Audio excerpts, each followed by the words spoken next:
Hello and welcome to another staff car update. And this is, to be honest, another update about our 2015 Soul EV, which has been featured a little bit more heavily in the staff car updates than we would like because, yeah, recalls.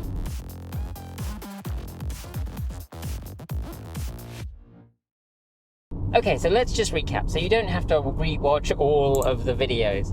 So this is my 2015 Soul EV. Technically it's mine and my wife's, and it's actually the vehicle that she tends to drive. Her commute is much shorter than mine, and while this will make the commute to my workplace and back, it is a little bit tight in the winter, particularly because we don't keep it fully charged, and so yeah, it's easier for her to drive it as her daily vehicle. It is the vehicle that we picked up the cheapest. It was the cheapest Soul EV that we could find. It was just under 10 grand. The price of vehicles and used EVs at the time was very high, and we sold our BMW i3 to purchase this and bought it outright, used, with basically no history at all.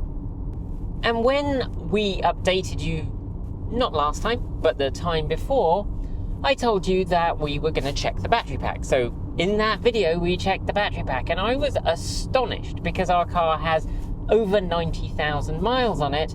And despite that, the battery pack was showing that it had, well, I'll tell you what, I'll just hand over to myself. Okay, so looking at the battery cell map, you can see what each of the cells in the battery pack is doing and what voltage it's sitting at.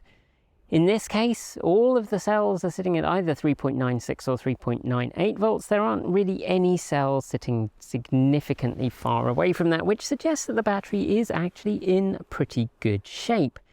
That's backed up by the car's overall report, which tells you that the battery's state of health at 90,000 miles is 94.8%, which is incredibly good given the size of the battery. You would expect it to have had more deterioration because of the number of charge cycles it's likely to have had to go through, which tend to be higher for smaller capacity batteries. Okay, so that was a little bit suspicious, and there was something in my head going, this seems odd, but I don't have anything to say that this vehicle has had a new pack. In between then and now, I have done some digging, a little tiny bit of detective work, if you will, and it turns out that at some point in 2019 the vehicle had a new battery pack installed under warranty. This isn't enormously uncommon. The early battery packs in the Soul EV don't last particularly well because, like the Nissan Leaf, it has very limited thermal management. In fact, basically it has none. It also has rapid charging, and these cars were mainly sold in California. California, and I don't know if you're aware of this, some bits of California are quite warm, and battery packs do not like being hot. So the early packs with their older chemistry certainly suffered. They had more degradation than would maybe be desirable, and many of them have been replaced. At some point in 2019, this vehicle had its battery pack replaced. Now, that probably happened 10 to 20,000 miles ago at a guess, assuming that the car had pretty similar usage throughout its 10-year lifespan. Although, at the same time, the car did move from California to Washington, where maybe it had a much easier life. Who can say? I don't know the previous owner. I have very little information to go on.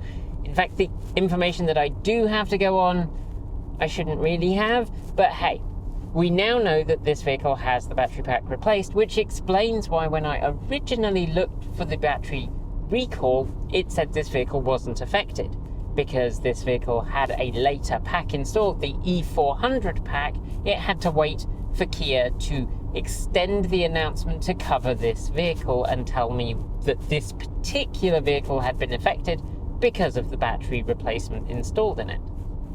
Now, I'm going to take a moment because there have been a lot of people who have talked about how EVs aren't reliable because they get a lot of recalls, and these are people who probably are driving older vehicles, because basically every new vehicle that comes out, they get recalls.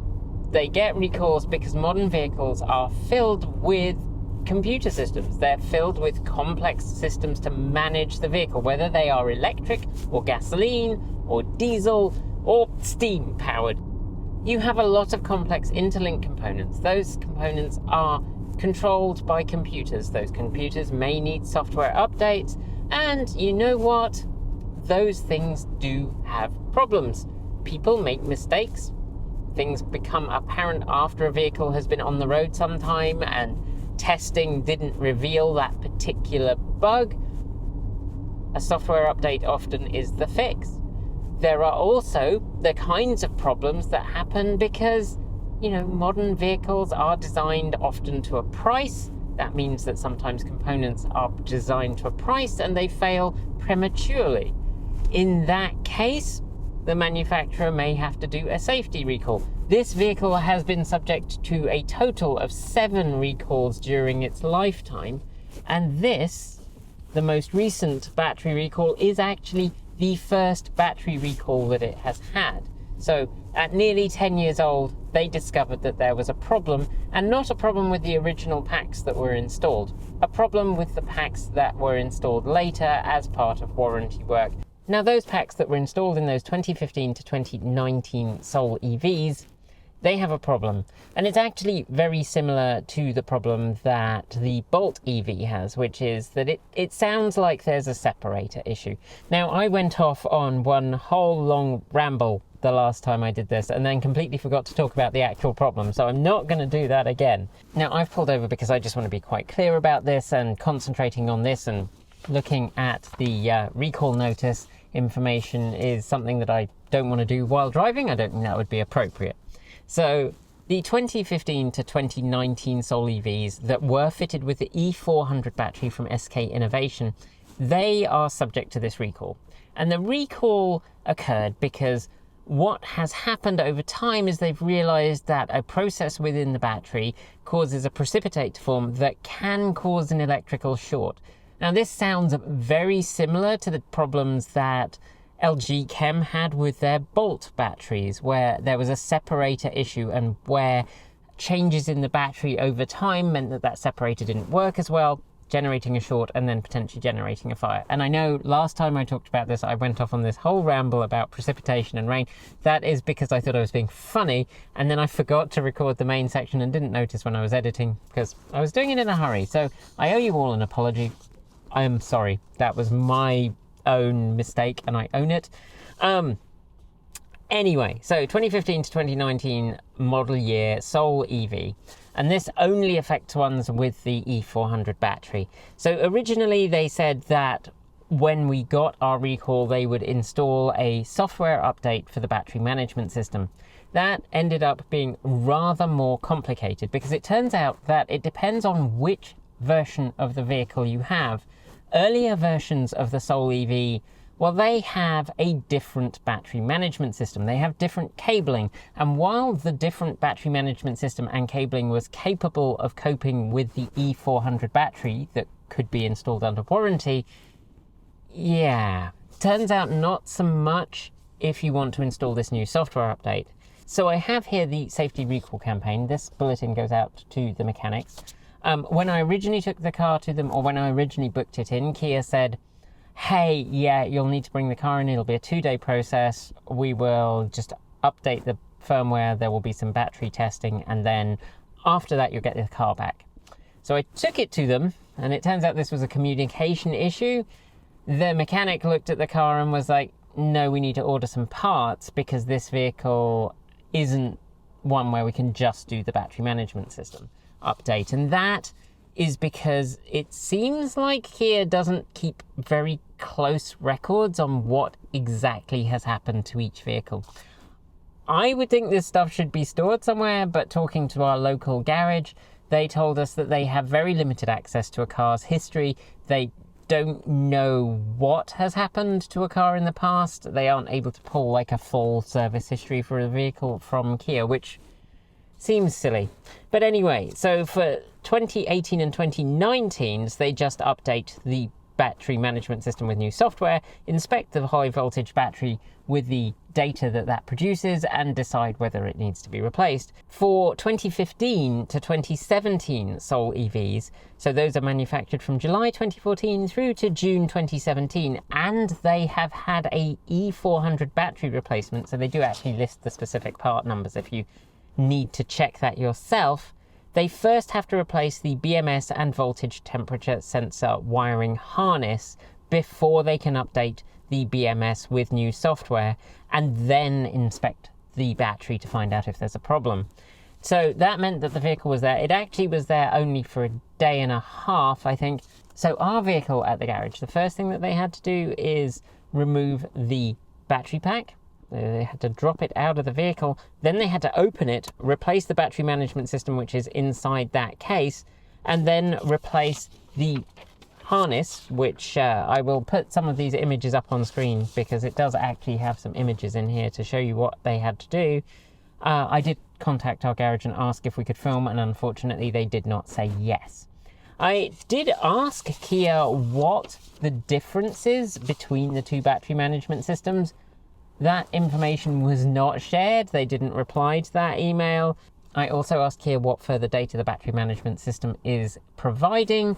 They also didn't say that, and I obviously asked them about more information about the actual fault with the battery, and they also declined to answer that question, which is a bit of a shame because I would have liked to hear some more. So that is kind of where we're at on that front, but I want to talk to you a little bit about why we're seeing this stuff now.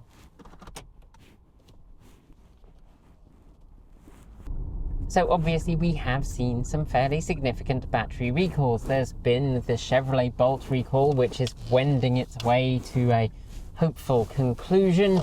There is the Kia Soul battery recall that we've seen, but there are also battery recalls from multiple other manufacturers, and what we seem to be seeing is those kind of teething issues slowly resolving in the battery supply chain.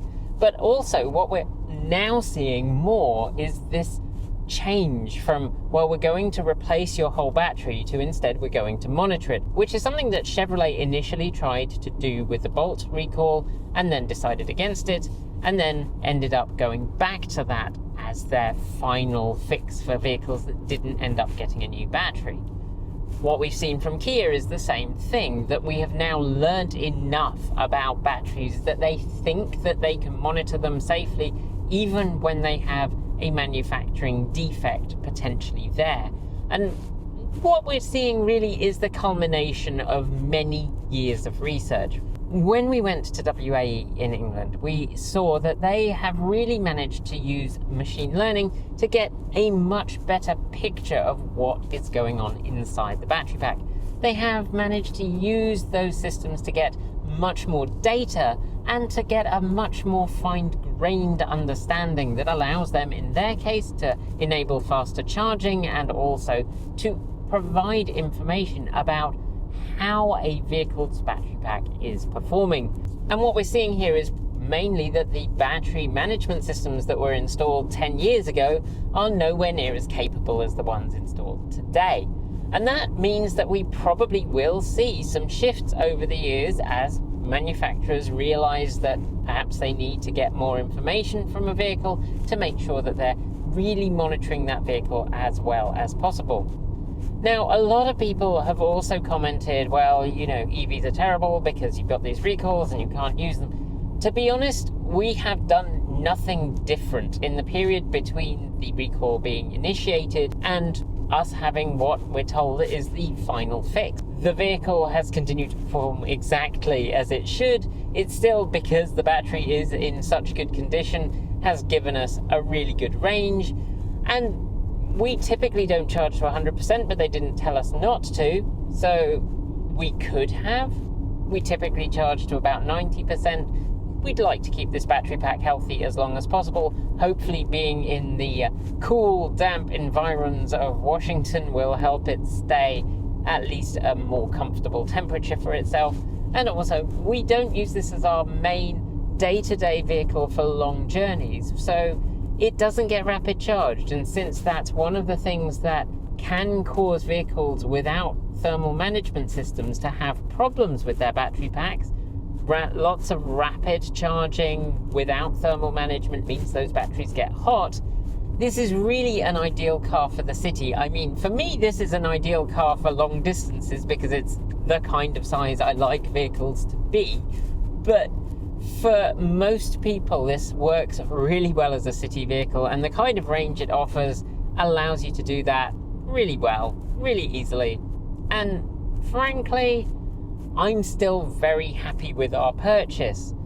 Yes, our car is a little bit foxed on the, shall we say, the cosmetic side, and interior-wise it's a little bit tired, but it's got 100,000 miles on the clock. The seats are still nice and firm, and I haven't done detective work to find out if they've ever been replaced, but they're basically fully mechanical, so there's not a lot to be replaced.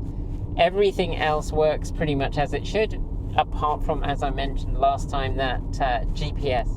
And some of you suggested I should try updating the GPS software. Unfortunately, I'd already done that as soon as we got the vehicle because I wanted the update that gives Android Auto, and that meant that I also needed to update the GPS software as well. It really didn't make any kind of a difference because what seems to be the problem is that the vehicle's GPS antenna is failing to identify the position of the vehicle very accurately. Now, I would love at this moment to say that we are done with recalls for a while. The first one was when we just got the vehicle and the parking brake recall came through. It arrived shortly after we bought it, actually, although we checked and knew it was going to be there and was necessary.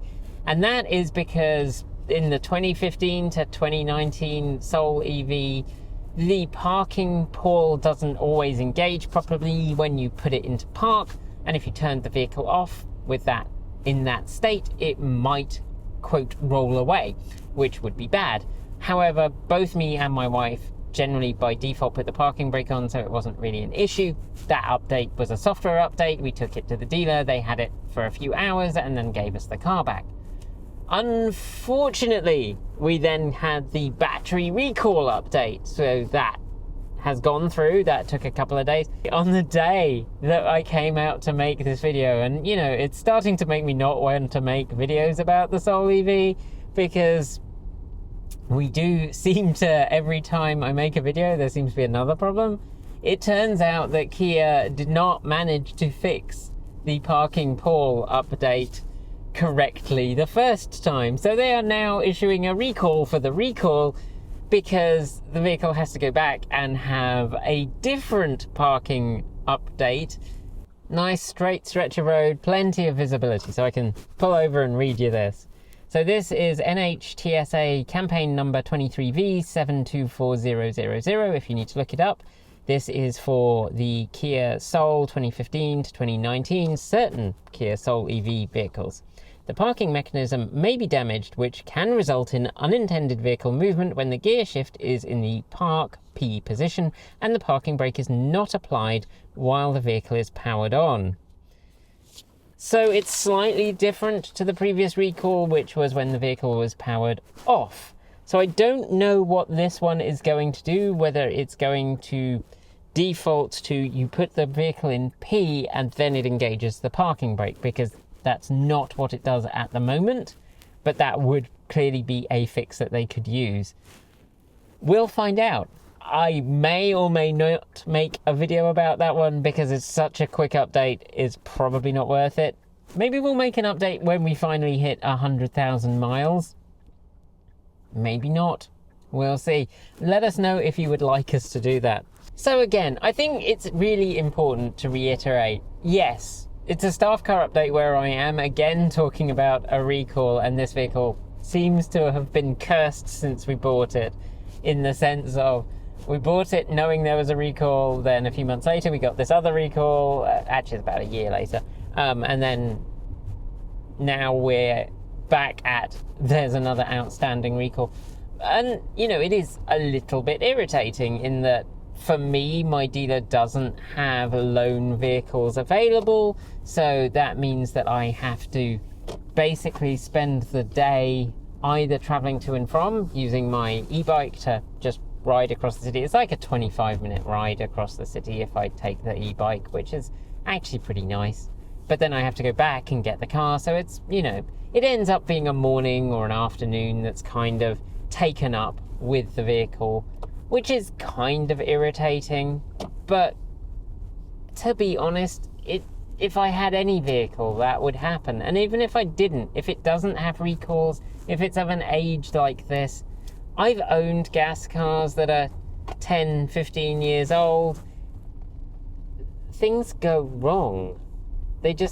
Things go wrong on old cars, and they have to be replaced and repaired, and that's the fact of life of owning a vehicle. Even if it's a new car, there's quite often things that are a problem, and to pretend otherwise is to be disingenuous. It's just not the case that there are vehicles out there that have zero problems. I mean, there are individual vehicles that have zero problems, but as a general thing, that's definitely not the case. There are always problems for every brand, and I see people in our comments saying, oh, this brand never has any problems. And if you actually go on the owners forums, which we do, and go look for, you know, what kinds of problems are coming up, everyone has problems. To quote, I think it's Heather's, everyone's life has static. I think that's from Heather's. Anyway, so thanks for watching. I'm going to hand over to me back in the studio for the credits. Thanks for joining me today, and if you've got thoughts, make sure you leave them below in our Discord chat room, or you can reach out to us on Mastodon. Thanks to the amazing list of people scrolling by on your screen right now. They are some of the more than 1,500 people who help fund this channel through Patreon and YouTube, covering our bills, paying our team, and making sure we can be 100% independent. A huge welcome to our newest supporters: Conrad Young, Neon Frog, Siobhan Graney, Alan Savage, Scotty, Ray Mario, Jennifer Nesesalova, and the Lord of Chaos. Thanks for becoming part of the TE crew. If you'd like to join them and see your name listed here, just follow the links below. There's a range of different tiers you can sign up to for as little as $1 a month, or if you pay yearly, just under $11 a year. If you'd like to support us with a one-off donation, you'll find links below to make Ko-fi and Bitcoin donations, and we even have an old-fashioned PO box that you can reach us at. Address is down below. And if you're in need of some swag, you'll find our swag store also in the down below.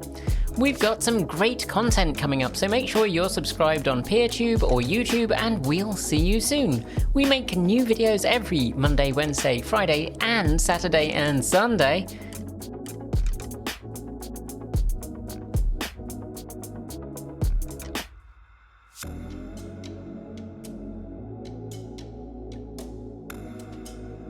If you want more, the mighty algorithm thinks you'll like this video, but we think this one is also well worth a look.